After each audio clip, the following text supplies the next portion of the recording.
नमस्कार दोस्तों। स्वागत है आपका हमारे YouTube चैनल में बैंकिफाई का 365 में। अगर आप banking exam SSC RRB NABARD insurance railway किसी भी गवर्नमेंट कॉम्पिटिटिव एग्जाम की तैयारी कर रहे हो तो ये चैनल आपके लिए बहुत ही उपयोगी होने वाला है। इस चैनल में आपको मिलेगा banking awareness, current affair, economy, financial update, government scheme information, important MCQ. हमारा उद्देश्य है कठिन विषयों को आसान तरीके से समझाना ताकि आपकी तैयारी और भी मजबूत हो सके। तो ये चैनल को सब्सक्राइब करना ना भूलिए, बेल आइकन का बटन दबाइए और शेयर करना ना भूलिए। तो चलिए शुरुआत करते हैं। 10 इंपॉर्टेंट एमसीक्यू क्वेश्चन आने वाले आपके एग्जाम के लिए बहुत ही इंपॉर्टेंट है। फर्स्ट क्वेश्चन है, the Bihar state cabinet approve a loan amount 4,750 crore for the Bihar urban transformation programme. The loan will be provided by which organisation? Bihar state cabinet ने बिहार अर्बन ट्रांसफॉर्मेशन प्रोग्राम के लिए 4,750 करोड़ लोन की मंजूरी दी है। ये लोन किस संस्था द्वारा दिया जाएगा? तो ऑप्शन है A IMF, option B world bank, option C ADB, option D NABARD. तो हर एक ऑप्शन को हम चेक करेंगे, लेकिन इसका आंसर है ऑप्शन बी वर्ल्ड बैंक। ठीक है, इसका ऑप्शन है बी वर्ल्ड बैंक। अभी बिहार के चीफ मिनिस्टर है सम्राट चौधरी। और ऑप्शन बी, इसको पूरा इन डिटेल एक्सप्लेनेशन देखते हैं। आईएमएफ, फर्स्ट ऑप्शन है आईएमएफ इंटरनेशनल मॉनेटरी फंड, जो कि इसका headquarter located eight Washington DC USA. अब इसके प्रमुख है क्रिस्टलिना जॉर्जिवा और एस्टेब्लिश इन 1944। देश को आर्थिक संकट के समय फाइनेंशियल असिस्ट देना और ग्लोबल मॉनेटरी स्टेबिलिटी बनाए रखना इसका प्रमुख उद्देश्य है।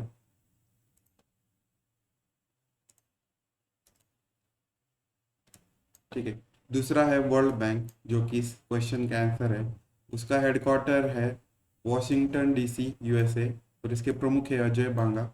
Establish in 1944।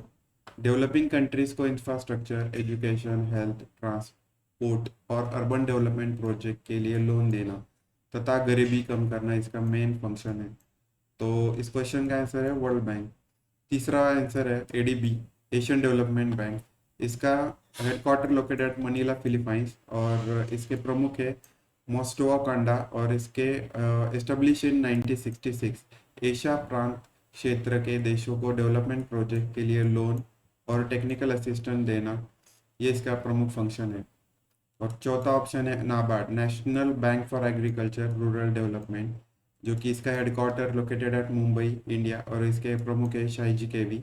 एस्टेब्लिश इन 1982 और इसका फंक्शन है agriculture rural development, rural infrastructure के लिए फाइनेंशियल असिस्ट प्रोवाइड करना। ठीक है, तो ये एक इम्पोर्टेंट क्वेश्चन है आपके आने वाले एग्जाम के लिए। इसको नोट डाउन कीजिए, वीडियो को बार बार देखिए, आपकी तैयारी अच्छे से होगी। दूसरा क्वेश्चन को देखते हैं। Which organization will host the BRICS agriculture minister meeting 2026 under the BRICS presidency? Option देखते हैं। Option A China, option B Brazil, option C India, option D Russia. तो इसका आंसर है ऑप्शन सी इंडिया, इंदौर। जो meeting BRICS agriculture ministry meeting 2026 की जो होने वाली है, वो होने वाली है इंडिया, इंदौर में।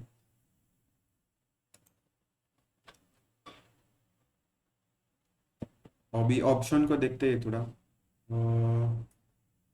चाइना, चाइना का जो कैपिटल है वो बीजिंग है।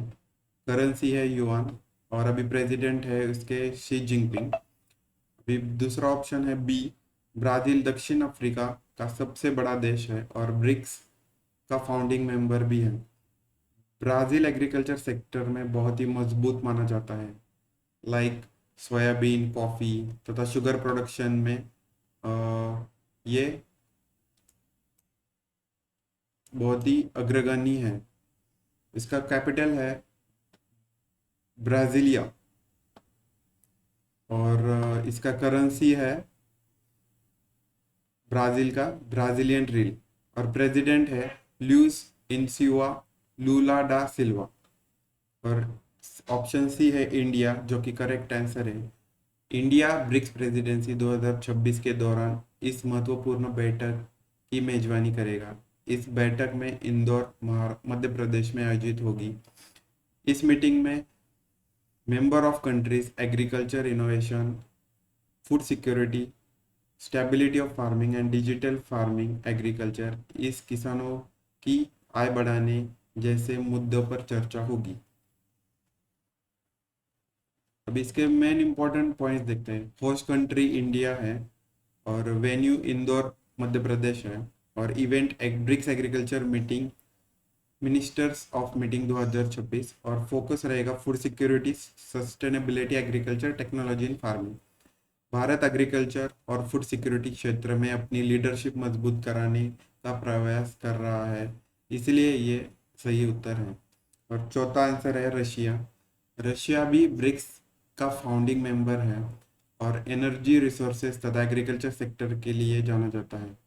अभी रशिया का कैपिटल है मॉस्को, करेंसी है रेजिलियन रूबेल, और अभी इसके प्रेसिडेंट है व्लादिमीर पुतिन। क्विक रिवीजन देखते हैं एक बार।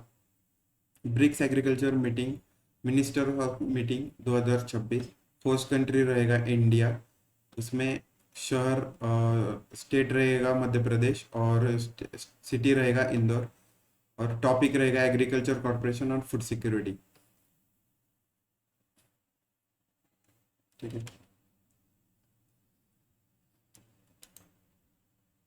ब्रिक्स के मेंबर एक बार दिखा देता हूँ आपको।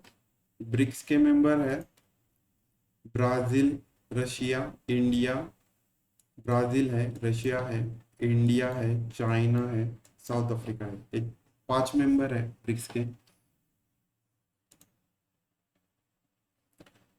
अभी इसका थोड़ा एक्सप्लेनेशन और जान लेते हैं। ये तो हमने देख लिया है। मीटिंग मीटिंग किस मीटिंग किस विषय पे होगी? तो food security, sustainable agriculture, climate resilience farming, agriculture technology, digital agriculture and farming welfare and corporation, इस प्रमुख मुद्दों पर चर्चा होगी। ब्रिक्स कंट्री अभी हमने देख लिया। अभी ब्रिक्स प्रेसिडेंसी हर साल बदलती है और जिस देश को प्रेसिडेंसी मिलती है वही प्रमुख मीटिंग और समिट आयोजित करता है। ठीक है, मतलब हर साल ये मीटिंग होती है, इसका मेन एक इम्पॉर्टेंट पॉइंट। तीसरा क्वेश्चन देते हैं। With reference to the RBI revise lending norms, urban development cooperative bank considering the following statement. तो फर्स्ट ऑप्शन है the direction were issued under the banking regulation act 1949, the total unsecured loan and advances of UCB must not be exceeded 20% of the total loan on advances, and the limit is calculated on the basis audited balance sheet as of March 31st of the previous financial year. Which of the following statement is correct? अभी इनमें से कौन सा option सही है वो हमको देखना है।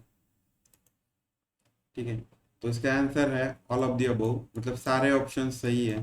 तो हर एक ऑप्शन को हम एक्सप्लेन करेंगे और ठीक तरीके से देखेंगे। चलिए देखते हैं।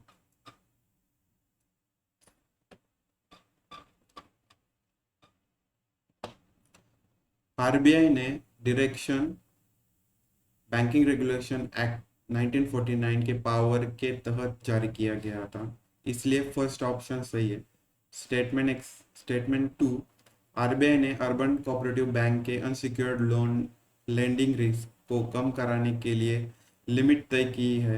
अनसिक्योर्ड लोन का मतलब है ऐसा लोन जिसमें कोई कोलैटरल या सिक्योरिटी नहीं ली जाती।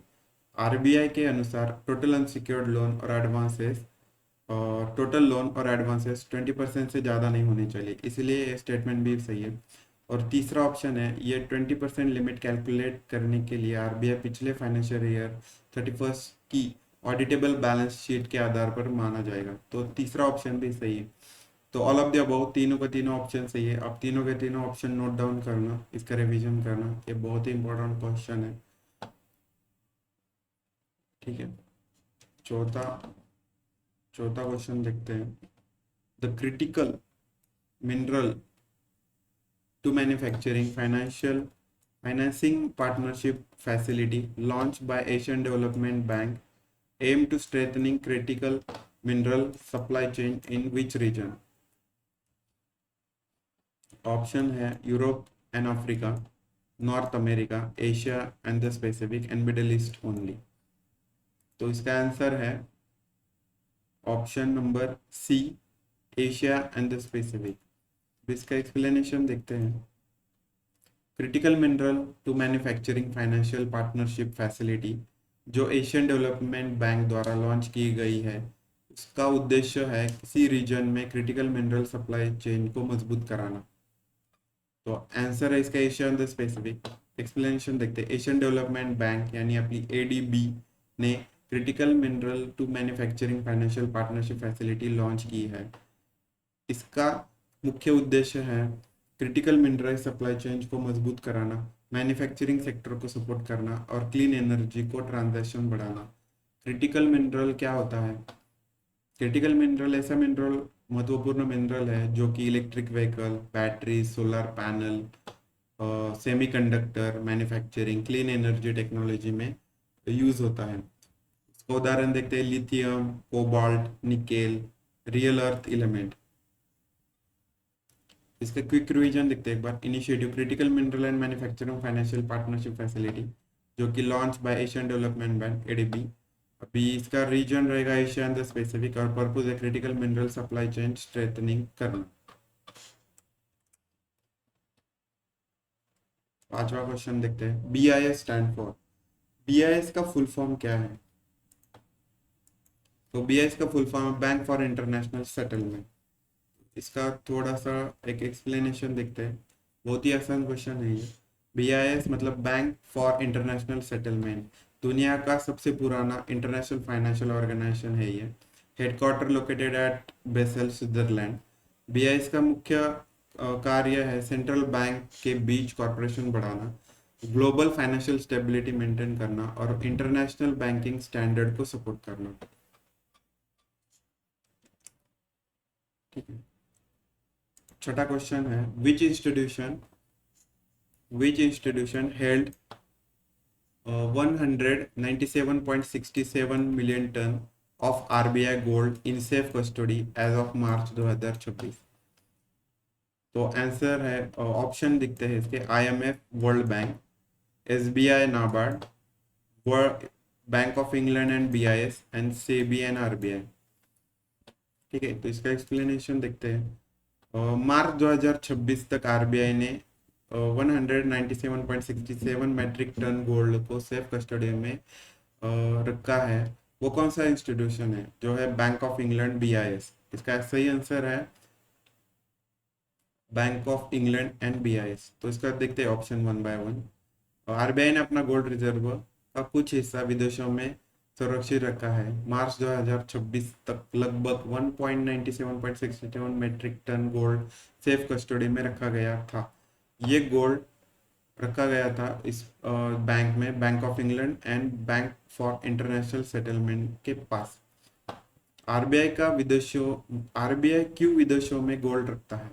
मोस्टली ये क्वेश्चन पड़ेगा आपको। तो इसका मेन रीजन है आरबीआई इंटरनेशनल फाइनेंशियल ट्रांजैक्शन और इमरजेंसी लिक्विडिटी मैनेजमेंट को आसान बनाने के लिए ये फंड्स विदेशों बैंक में रखता है। तो इसके की पॉइंट्स देखते हैं। RBI gold in safe custody, how much amount? 197.67। Institution कौन से है? Bank of England and BIS and headquarter, BIS का headquarter located at Basel, Switzerland. ठीक है। इसका सातवां क्वेश्चन देखते हैं। GST, goods and service tax, was introduce in India through which constitution amendment? मतलब GST जो इंट्रोड्यूस हुआ था वो किस एक्ट के तहत हुआ था? तो इसका आंसर है 101 कॉन्स्टिट्यूशन अमेंडमेंट एक्ट। थोड़ा एक्सप्लेनेशन जान लेते हैं इसका। भारत में GST किस कॉन्स्टिट्यूशन के माध्यम से लागू किया था? तो आंसर रहेगा 101 कॉन्स्टिट्यूशन एक्ट। एक्सप्लेनेशन देखते हैं। भारत में GST यानी जी गुड सर्विस को 101 कॉन्स्टिट्यूशन अमेंडमेंट एक्ट 2016 में माध्यम से लागू किया था। इसके बाद पूरे देश में 1 जुलाई 2017 से GST लागू हुआ था। GST क्या है? तो GST एक इनडायरेक्ट टैक्स सिस्टम है जो कई अलग अलग टैक्स को हटाकर one nation one tax concept को लेकर आया है। जीएसटी के तीन कंपोनेंट है, सीजीएसटी, एसजीएसटी और आईजीएसटी। सीजीएसटी कलेक्ट करता है सेंट्रल गवर्नमेंट, एसजीएसटी कलेक्ट करता है स्टेट गवर्नमेंट, और आईजीएसटी इंट्रा स्टेट ट्रांजैक्शन पर लगाया जाता है। जीएसटी का मुख्य उद्देश्य होता है टैक्स सिस्टम को आसान बनाना, कैस्केडिंग इफेक्ट ऑफ टैक्स को खत्म करना और पूरे देश में यूनिफॉर्म टैक्स को लगाना। Cascading tax effect of tax मतलब क्या रहता है, टैक्स पर टैक्स लगता है, उस सिस्टम को कैस्केडिंग इफेक्ट टैक्स कहते हैं। क्विक रिवीजन देखते हैं एक बार। GST constitution amendment act 101 amendment act year 2016 में लागू हुआ था। इम्प्लीमेंट हुआ था 1 जुलाई 2017 से। कंसेप्ट था one nation one tax. Option है सी। अभी 8वां क्वेश्चन देखते हैं। India gross and service tax GST collection touch record 2.43 lakh crore in April 2026। What was the year on year growth compared to April last year? Option A है 6.7%, option B है 7.5%, option C है 8.7% और option D है 9.2%। तो इसका सही answer है 8.7%। थोड़ा एक्सप्लेनेशन देखते हैं ताकि आपको बहुत ही रिवीजन और प्रैक्टिस अच्छे से हो।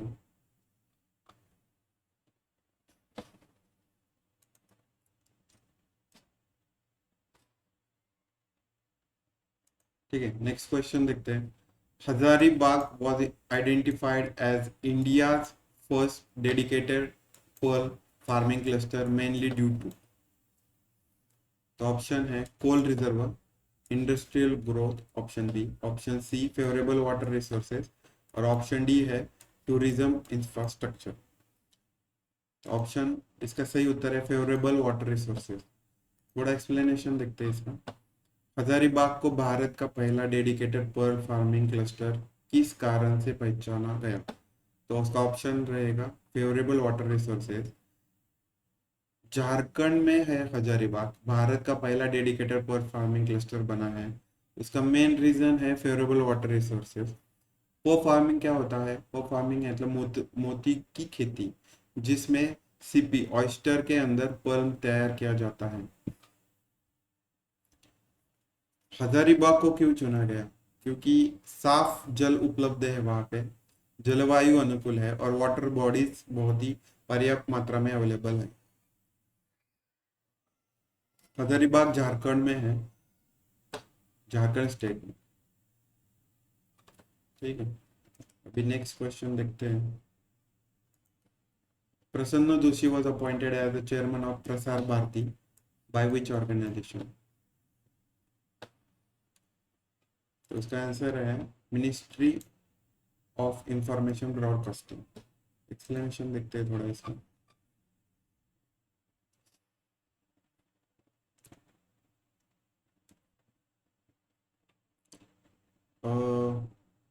प्रसिद्ध गीतकार और लेखक प्रसन्न जोशी को भारत प्रसार भारती को चेयरमैन नियुक्त किया गया है। तो इसका मेन रीजन है किसने नियुक्त किया गया था? तो मिनिस्ट्री ऑफ इंफॉर्मेशन ब्रॉडकास्टिंग द्वारा नियुक्त किया गया था। प्रसार भारती क्या है? प्रसार भारती भारत का एक पब्लिक सर्विस ब्रॉडकास्टर है। इसके अंतर्गत आता है दूरदर्शन, ऑल इंडिया रेडियो। और प्रसन्न जोशी कौन है? ये एक प्रसिद्ध लिरिक्स और राइटर है। कई लोकप्रिय बॉलीवुड सॉन्ग्स लिख चुके हैं और एडवर्टाइजिंग और क्रिएटिव इंडस्ट्री में प्रसिद्ध नाम है। अभी मिनिस्ट्री ऑफ इंफॉर्मेशन ब्रॉडकास्टिंग, इसका हेडक्वार्टर लोकेटेड है दिल्ली और अभी करंट मिनिस्टर है अश्विन वैष्णव और मिनिस्ट्री ऑफ स्टेट यल लुरुगन। उसका मुख्य कार्य है टीवी, रेडियो और डिजिटल मीडिया के संबंधित नीतियां बनाना, दूरदर्शन और ऑल इंडिया रेडियो को संचालन, फिल्मों को सर्टिफिकेशन देना थ्रू BCBFC और OTT प्लेटफॉर्म और डिजिटल न्यूज़ मीडिया के लिए गाइडलाइंस जारी करना, सरकारी योजना और पॉलिसीज की जानकारी जनता तक पहुंचाना। ठीक है, ये थे आज के आपके 10 इम्पोर्टेंट क्वेश्चन। अगर ये वीडियो आपको अच्छा लगे तो लाइक शेयर सब्सक्राइब करना ना भूलिए। और नेक्स्ट वीडियो में हम 10 इम्पोर्टेंट क्वेश्चन देखेंगे। ठीक है, थैंक यू।